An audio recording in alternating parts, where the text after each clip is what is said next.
Amazing grace. How sweet the sound that saved a wretch like me. I once was lost, but now I'm found. Was blind, but now I see.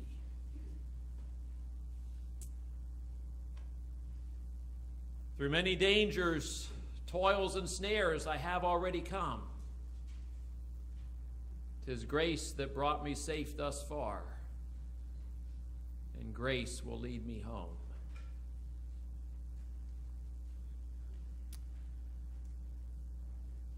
Those words, part perhaps the best well-known of all of our hymns. A song that was part of the life story of a man named John Newton. We talked about him just a little bit at the close last week. John Newton wrote these words in 1779. He lived in England, where for the latter part of his life he was a pastor. But before that, before he came to Christ, he was a sailor in the Navy, and after that he captained a slave ship and was involved in the slave trade. God turned his life around. That song, which was part of his story, as he wrote toward the end of his life, became more than that. It really became his story, a small expression of his story. As he was writing about himself, there was a time in his life where he was so totally lost. But God found him. God always knew where he was. But that connection was made. There was a time when looking back, he could say he was so totally blind. But God gave sight to the eyes of his heart and his mind. The song became a summary of his story. But it didn't end there. That song went on to become a bridge which God would use to speak into the hearts of millions around the world. Interestingly, that song, Amazing Grace, in 2001 was part of the inspiration for three men who made up the group, Phillips, Craig, and Dean, to write another song. That song is called Your Grace Still Amazes Me.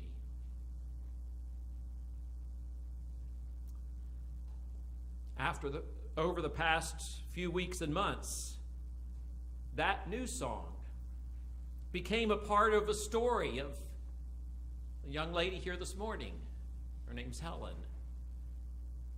As she learned it through her voice lessons with the young man here, David. And today it became part of our story as we heard it through Helen. And it made a connection with us. It spoke to us. And we felt something. And the song became a bridge that helped us connect to God. See, music does that. Music helps us to feel in ways that many other things don't. Feeling helps us connect with other people, ultimately helps us connect with God. I'm not sure who Thomas Brown was, Brown spelled with an E on the end. Linda found this quote for listing in our bulletin ahead of on the insert, ahead of the prayer concerns. She usually finds some prelude meditation, she calls it. As the prayer list gets longer, the meditations have had to get shorter. This one, she said, it fits on one line, but boy, it says so much more than one line. Thomas Brown said, "Music strikes in me a profound contemplation of the first composer," capitalized. That somehow music can turn our hearts back towards the one from whom music came, one who gave us ears and a voice and vibrations and all of those things, rhythm that go together to make up music.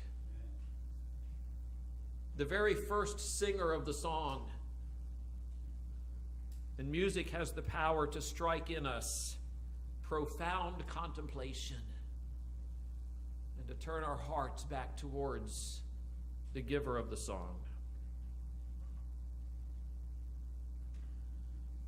Music is quite a bridge. And as we've been talking about over the last several weeks about God's calling for our lives to be a bridge to the world, there's many ways that God uses different aspects of our lives to help us connect with other people so that that connection can be a channel for God's love, as we've said, to walk across that bridge into the lives of others. And that can happen through getting to know their needs and finding meaningful ways to serve them. That can happen through the difficult times in our life, the times of suffering of various forms that help us to be able to connect with other people in their suffering. That can happen simply by being honest about our story and not being ashamed, even of the times when we have fallen, the times when we have failed, and how God has given us strength and has picked us back up and has perhaps even redeemed those failures in amazing ways to change us, to help us to connect with other people in their struggles.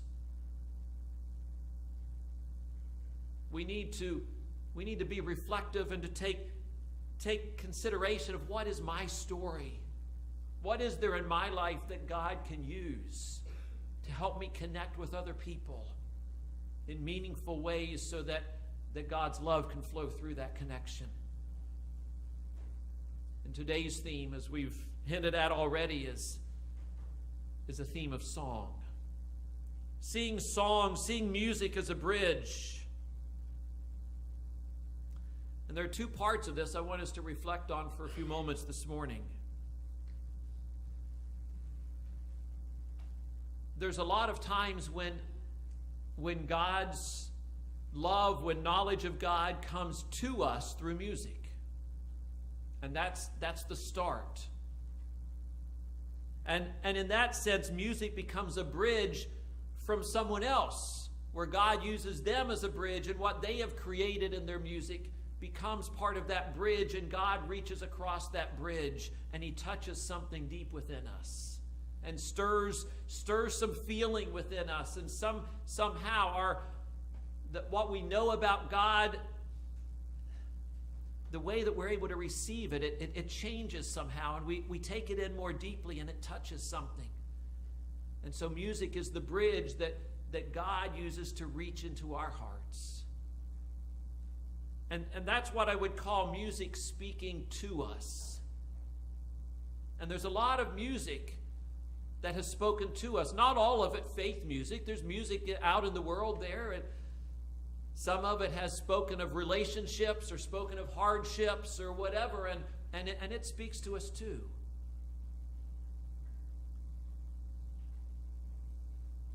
But I want to suggest a step beyond that. I want to suggest that we not be content simply for music to speak to us. But I want to encourage us to be especially mindful when it goes beyond that and we say, no, not only is this speaking to me, but now this is speaking for me. I want you to think about the difference. Let's go back to the very first song we sang together this morning, not counting the prelude music. Some of you were singing along with that, and that was fun to watch and to witness and be part of. As the Deer. It's a newer song, only 25 or 30 years old. That song has spoken to some of you. And sometimes when a song speaks to us, and stirs an emotion in us, then the next time we hear it, that emotion comes back. And we find we have this emotional attachment to the song, and that's okay. And we sing it again, and we kind of remember, oh yeah, I remember singing this before, and I have a positive disposition toward this song. This song makes me feel warm, or it makes me, however we might describe it. But that's still the song speaking to us. It's another step yet in our spiritual growth. It's another step yet in our reaching for God and the way that God can speak to us. And it's another step yet in that song becoming a bridge in our life when we say, you know, this isn't just a song that spoke to me once, but this is a song that speaks for me, because there's something about my walk with Christ, there's something about my yearning for God that I can say my life and this song match up in a very meaningful way. See, a song can speak to us. It can speak of the psalmist who wrote about a time in his life. He wrote about how his heart longs for God, how he longs for this fellowship, this relationship with God, that he thirsts after God like a deer in the woods would thirst after water. And we can be moved emotionally by that thought. That can touch something deep within us to say, oh, I wish that were true in my life. But it's different when we say that's true in my life, and this song now speaks for me. It gives words to something I'm feeling every day. And now it's speaking for me, and I enter into it in a whole new way.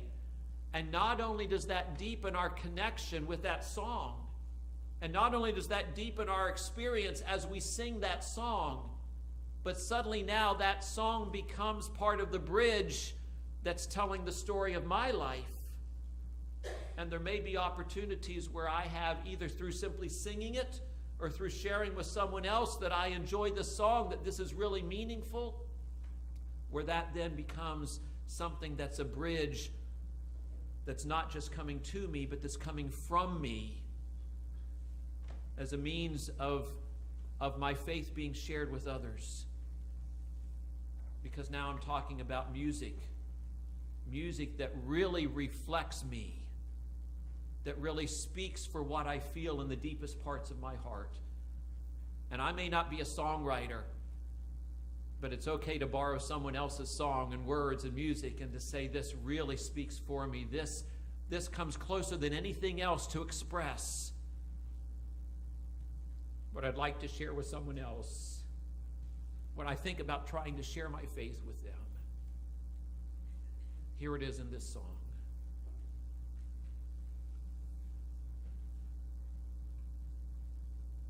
You could talk about how great thou art in similar ways. We'd say, wow, isn't that a great song? I love that part about when the songwriter's walking through the woods and nature makes him think of God. That's really cool for him.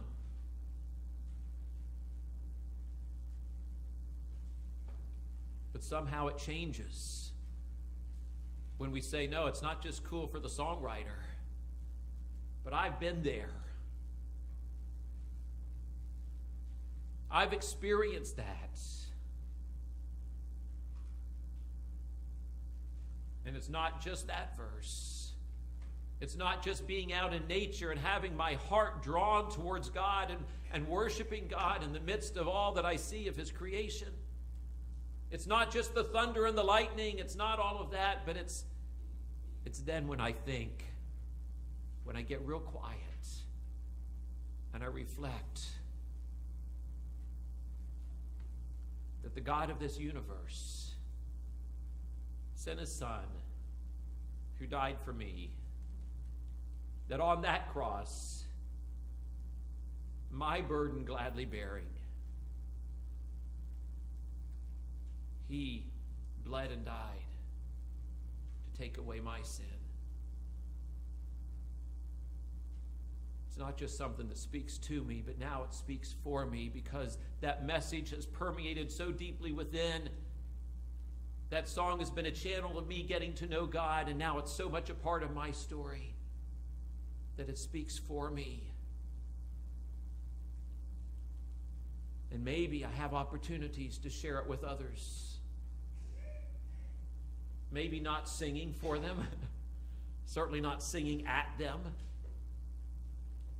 but maybe talking about it and saying, you know, there's the song that I think moves me more than any other. And maybe it's not this one, maybe it's a different one. But I want to encourage us, whether we're great singers or not,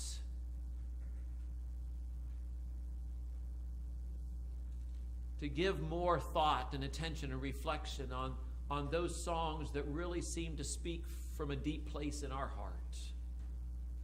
That we can make part of our story in that way and recognize the power, the potential of those songs as a connecting point to others around us. This is not a new thought. In the scriptures that we read together during our call to worship, from Psalm 40, the psalmist is telling his story. He says, I waited patiently for the Lord. He turned to me. He heard my cry. He lifted me out of the pit of despair, out of the mud and the mire. He set my feet on solid ground. He steadied me as I walked along. He has given me a new song to sing. A song which expresses what has happened in my life, expresses my faith in the Lord. He's given me a new song to sing, a hymn of praise to our God. And then notice this next part. Many will see what he has done and be amazed. They will put their trust in the Lord. How's that connection happening between David, the psalmist here, and the people who are watching, the people who are surrounding him in his life? It comes from his story, which includes a time when he was in deep despair and God brought him out. It includes the fact that God put a new song in his heart, and that's what we're talking about this morning. What is the song in your heart? God can use your story. God can use that song as a testimony to others. Many will see what he has done, will be amazed, and will put their trust in the Lord. Psalmist later would write, we would record the song that we sang, Psalm 42, as the deer pants for streams of water, so my soul pants for you, my God. But this wasn't the writing of someone who was just in despair saying, God isn't anywhere around. No, he pants for God and God shows up, and he talks about later in the psalm, by day the Lord directs his love, at night his song is with me. He experiences God's presence in his life. He can't get enough, but he rejoices that every day long he walks in the sunshine of God's love. At night his song is on his heart. And that becomes part of his witness, part of his story. It's really what the Psalms are. Perhaps most of us know that, but maybe not all. It's basically a hymn book. Some of them are really short songs, kind of like a chorus. Some of them have like about 26 verses. Glad we're not singing those. But why is it that the Psalms speak to us sometimes differently than the other scriptures do? I think it's because it's songwriters, most of them David, not all of them, reflecting on the struggles of life, reflecting on the joys of life, and putting it to music and writing it in lyrics and expressing it in a way that encompasses the feelings, the emotions. And it's rejoicing, or it's crying out, expressing pain, expressing confusion, expressing longing. Being honest about the story of his life, about stumbling, about getting up, about God rescuing, about God showing up in his life.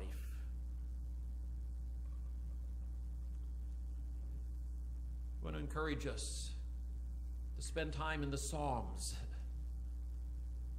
and to reconnect with how they speak to us in joy and in hardship. I would encourage us to make our music together or separately. When we're gathered for worship and we sing songs, to be intentional about it, to let the songs speak to us. And when there's one that really seems to resonate, to grab hold of it, to take it home with us. I don't mean take all the hymnals. Well, it'd be okay if you bring it back every Sunday, okay? Make sure you're here.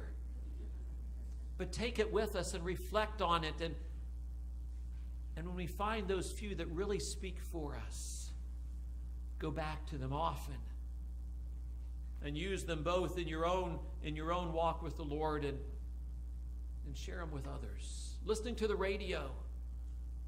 I don't know how many times I like to listen to Word FM. There are a lot of other good Christian radio stations out there, but I don't know how many times songs come on and the message just speaks so strongly to me. And a few of them just say, wow, yeah, that's really special in my life.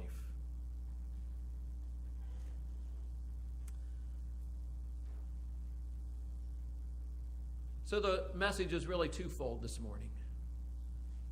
We've been talking about being a bridge as to how we connect with God and connecting with other people.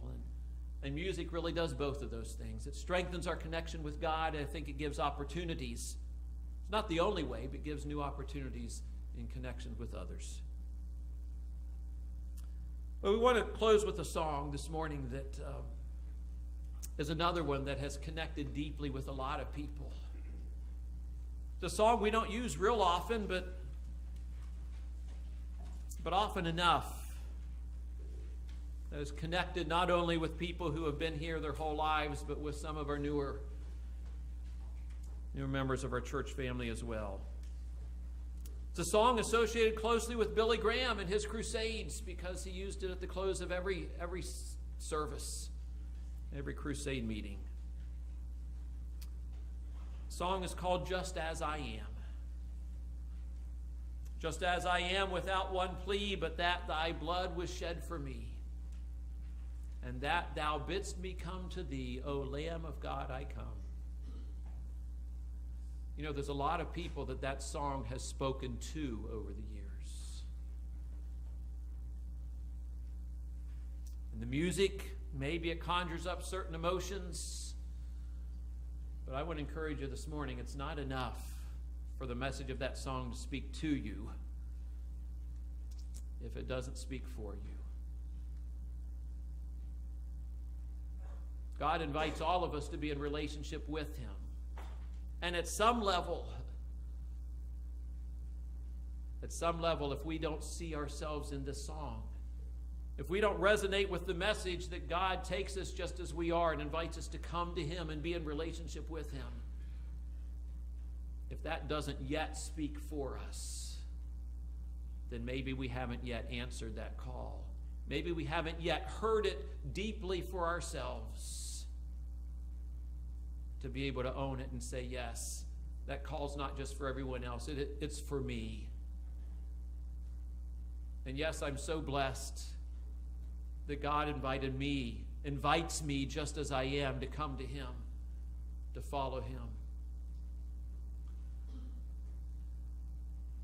If that song has not yet spoken for you, maybe today is a day that you would say yes, that you would hear that in a new way, in new depths, and that you would say yes to his call to come to him.